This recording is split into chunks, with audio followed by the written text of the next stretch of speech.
I'm Max Dalton, and in this video I'll show you how to change your Nintendo Switch 2 character icon and background color. Step 1. Navigate to your Switch 2 home screen and then click the System Settings icon in the menu on this screen.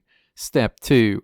Click Users in this menu and then click the user you want to change the character icon for on the right side of this screen. The user settings screen for that specific user opens. Step 3. Click Edit icon and then click Edit Character/Me.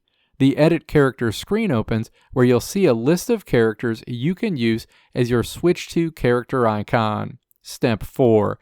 Click to select what you want to be your new character icon and then click A. You'll return to the Edit icon screen where you'll see your new Nintendo Switch character icon has been updated.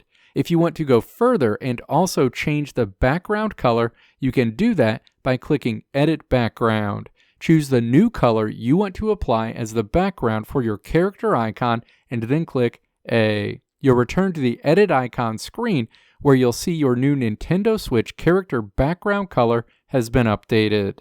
Let me know if this video helped you out in the comments below. If you liked what you saw here, click the video links on the right side of the screen to check out another video. Or click the logo on the left side of the screen to check out my tutorial website at www.maxdalton.how.